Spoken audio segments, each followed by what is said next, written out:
Hi guys, my name is Fahd Dawood. Welcome back to my YouTube channel. It's about real estate, personal development, your path to financial freedom. Look, if you haven't hit the subscribe button, I'd love for you to do that. Press the bell icon. Every time I upload a new video, you get early access to it. Once a week, twice, sometimes more if possible, I try to answer questions because I get a lot of people reaching out to me via WhatsApp, sometimes in the comment section. But what I want to do is answer them back and give them a lot of information so that everybody else who might have the same question, but perhaps is too lazy or scared to ask me, that can also benefit from it. Okay, so let's get right into it. There's questions from 3 potential real estate investors in Dubai I'm going to be answering, and hopefully others can benefit from it as well. Okay, so the first question I have is from a gentleman by the name of Hafis from India. Now, this is a general question, I get this a lot, and this is how it reads. I want to know which type of project will suit me the best, whether off-plan or ready to occupy type.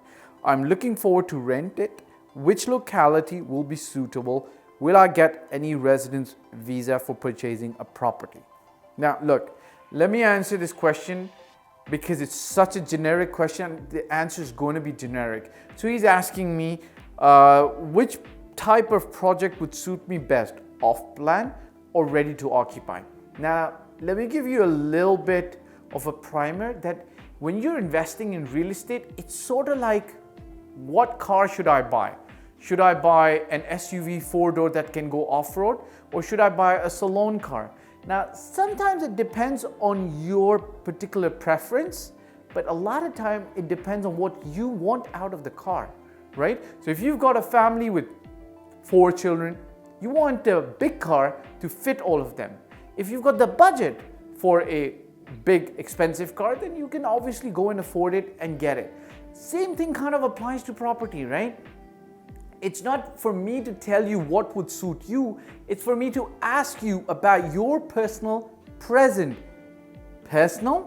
and financial situation, and your 5 to 10 year vision and outlook on what you want that property to do for you, for me to advise what type of project works best.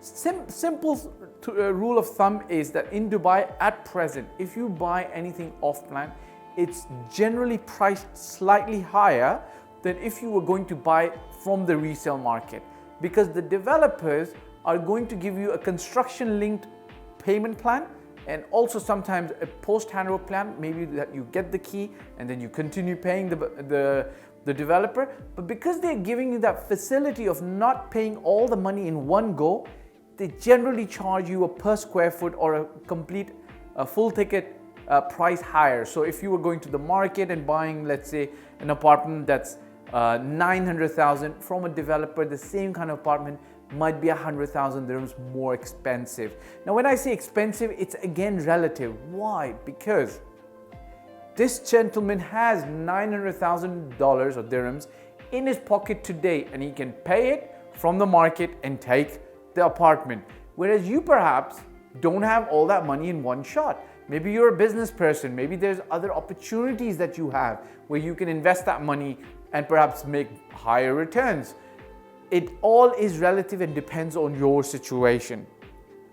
Again, he asks me which locality. Now, it depends on what your budget is, how much you can afford, and then what kind of appetite for risk you have. If you buy in the more developed area, now just to be clear, in Dubai, almost all areas do get developed. Dubai is a master plan city, and the government pushes behind making sure everything gets developed. The question here is not about will it get developed or not, is can you wait for the development to come there, right? So it depends on your appetite for risk. If you buy in a prime area, price generally will not go down. You're protected against the price drop, generally speaking. If you buy in an outskirt area, once the development reaches there, you're hopefully looking at better capital appreciation. So it depends on a lot of factors, and we depend on your situation to give you the best advice on what's going to work for you. Last but not the least, will I get a residency visa? The rule of thumb in Dubai only, if you've got a 1 million dirham, that approximately roughly comes to about $330,000 approximately. If you've got a $330,000 or 1 million dirham investment clear in your name, not mortgage with the bank, you can pretty much get a residence visa for 2 years. But the laws change and they're changing for the better. So you'd have to get in touch with me at the time to understand exactly what the current scenario is. Okay, so that's Hafis, that's for you. Okay, so somebody else asked me, I'm sorry, I forget the name, Muhammad Imran from India as well. Muhammad Imran, good. First question he asked was, what about investing in other than Dubai? He picked up Sharjah, but obviously you could look at Abu Dhabi as well. Here's the thing, I'm not going to knock off any emirate in the UAE because it's one country. However, I am going to say, so I'm not going to say anything bad about any of the emirates, but I will say one thing. Dubai, in my personal opinion, from what I know of real estate internationally and regionally and locally, Dubai is one of the most preeminent city in terms of real estate regulatory development in the last 15 years. Some neighboring countries, very large countries who have populations in the billions have come to Dubai to pick up their model and then implement it in their own countries. Because the way Dubai moved from the global financial crisis, actually Dubai had already started putting regulatory framework before the global financial crisis of 2008, but post that, Dubai moved very fast to make sure a solid framework, regulatory environment is present for investors to make sure that they don't lose money. That does not exist in the other emirates. Dubai's regulatory framework is very good, in place, protects the investors. Now, I'm not saying that it's a perfect scenario. You still got to watch out where you're investing. But I guarantee you that Dubai is tons and tons of steps ahead of all the other emirates, right? If you want to know some horror stories, reach out to me personally. I know some horror stories of investors who've invested in some other emirates, and I can share those with you, okay? So this gentleman just asked me that, look, I wouldn't bother with it unless you did not have enough money, then you can look at some of the other emirates, okay? But even then, you gotta be careful, okay? And the other question, again, he asked me, is it good to buy commercial shops in international city, the shops on the ground floor of the residential building? Here's the deal, yes and no. Now, if you're thinking that you would get international city shops and you can all of a sudden magically get 10 to 12 to 15% rental return, that's not the case. When you're investing in Dubai today, aim at a 7, 8, 9, maximum 10% return depending on your buying price. However, you need to look at each locality's peculiarities. Look, international city is huge, 35,000 plus residents living in 27,000 apartments, maybe even more. There's got there are shops almost in all the buildings of all the clusters.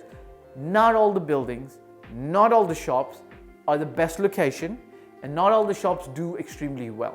So when you're going in there, trying to get the best in terms of the locality, the shop. Also notice this, that the shops that you pick up have a VAT of 5%. Your income is kind of VAT 5%, so it's not necessarily completely tax-free then. So when you put your money into shops, you got to recognize that. But then again, there are other pros of international city, right? The shops generally don't cost that much. People generally from around the world have an appetite for commercial real estate. They're liquid, you can quickly get rid of them. But then again, on the other side, are you sure that you're choosing a good locality? Are you sure that you're choosing a place which is going to make a lot of sense, right? So you got to look at those things in detail.